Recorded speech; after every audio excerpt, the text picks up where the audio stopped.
MM ரயில் news viewers அனைவருக்கும் வணக்கம். எந்த ட்ரெயின்லேயும் ரிசர்வேஷன் கிடைக்கல. நமக்காக தான் அன்ரிசர்வ்டு ட்ரெயின் விட்ருக்காங்க. அந்தியோதயாவில் ஏறி போகணும்னு டிக்கெட் எடுத்துகிட்டு பிளாட்ஃபார்ம் வந்து பார்த்தா அந்தியோதயாவில் இந்த கதவை திறக்காமல் உள்ளே இருக்கிற பயணிகள் கலாட்டா பண்ணியிருக்கிறாங்க. கோகாப்பூர்லேருந்து மும்பை சிஎஸ்எம்டி போகிற அந்தியோதயா எக்ஸ்பிரஸ் 12597 பாசி ரயில்வே ஸ்டேஷனில் காலைல 9 மணிக்கு இன்றைக்கி வந்திருக்கு. ஒரு 2 நிமிஷம் தான் அந்த ஊரில் நிற்கும். பாசி ஸ்டேஷனில் ஒரு 10-15 பேர் பசங்க சேர்ந்து வந்திருக்கிறாங்க மும்பை போகிறதுக்காக. அந்தியோதயா வந்து நின்னோடனே ஒரு கதவை தட்டி பார்க்குறாங்க. ஒரு கதவையும் அவனும் திறக்கலாம். கூட்டம் கம்மியாக உள்ள கதவை தட்டி பார்க்குறாங்க, திறக்கலன்னு கோவத்தில் கண்ணாடி உடைக்க ஆரம்பிச்சிட்டாங்க. டோர் கண்ணாடியை உடைச்சி உள்ளே போக முடியல. அதனால் ஜன்னலில் இருக்க கம்பியை உடைக்க ஆரம்பிச்சிட்டாங்க. கொஞ்சம் கூட அசராமல் உள்ளே பாய்ஞ்சு உட்காந்துருக்காங்க. கதவை தட்டி பார்க்குறாங்க, ஜன்னல் கம்பியே உடைக்கிறாங்க. அப்போ கூட கதவை திறக்கிறதுக்கு தயாராக ஒருத்தனும்.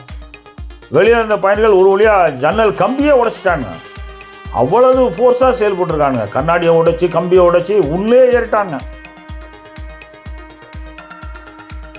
பாசி ஸ்டேஷனில் 9:30 வந்து 9:32 கிளம்பிட்டோம். 2 நிமிஷம் தான் ஸ்டாப்பிங் இந்த ட்ரெயினுக்கு. க்ரௌட் அக்காமடேட் பண்ண முடியலன்னு இன்றைக்கி எக்ஸ்ட்ரா 2 நிமிஷம் நடந்திருக்கு.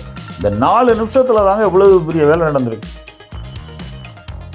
ட்ரெயினோட ஜன்னல் கம்பியில் ஒரு கம்பி வளைக்கிறதே கஷ்டம். இந்த பசங்களுக்கு எவ்வளவு பெரிய ஆத்திரம் இருந்தால் இவ்வளவு கம்பியும் வளைச்சிருப்பாங்க. இந்த அந்தியோதயா உத்தரப்பிரதேசம், மத்திய பிரதேசம் வழியாக மகாராஷ்டிரா போகிற ரொம்ப நீண்ட தூர ட்ரெயின். 1695 கிலோமீட்டர் போகிற ட்ரெயின் இது. இந்த கண்ணாடி உடைத்த கம்பார்ட்மெண்ட்டில் இவங்களுக்கு நின்றுட்டு வரதுக்கு இடம் இருந்திருக்கு. திறந்து விட்டு இருந்தால் அவனை பாட்டுக்க பேசாமல் நின்றுட்டு வந்திருப்பானுங்க. இந்த ஸ்டேஷனை தாண்டி இன்னும் பல பெரிய ஸ்டேஷன்கள் எல்லாம் நிற்கும். அது போபாலில் நிற்கும், லக்னோவில் நிற்கும், இட்டார்சியில் நிற்கும். கவர்மெண்ட் என்ன பண்ணும்? அன்ரிசர்வ்டு ட்ரெயினை தான் விட முடியும். கதவு திறக்காதவனை குறை சொல்கிறதா, உடைச்சவனை குற்றம் சொல்கிறதா? இவ்வளோ நாளாக ட்ரெயின் ஜன்னலில் நல்ல மொத்த கம்பியாக போட்டிருக்கானோ, நல்ல சேஃப்டின்னு நினச்சிக்கிட்டு இருந்தேன். இன்றைக்கி தான் தெரியுது. ஜெயலலிதாலே பிடிக்கிட்டு வந்துடும் போல் இருக்குது. இவ்வளோ நடந்திருக்கு. எங்கே போனீங்கன்னு பிளாட்ஃபார்மில் டியூட்டி இருந்து RPF ரயில்வே நிர்வாகம் சஸ்பெண்ட் பண்ணிவிட்டு இதுதான் நடந்துச்சு. கிடச்சியா? வீடியோ பிடிச்சதா லைக் பண்ணுங்கள், மறந்துடாமல் சப்ஸ்கிரைப் பண்ணுங்கள், ஷேர் பண்ணுங்கள். வணக்கம்.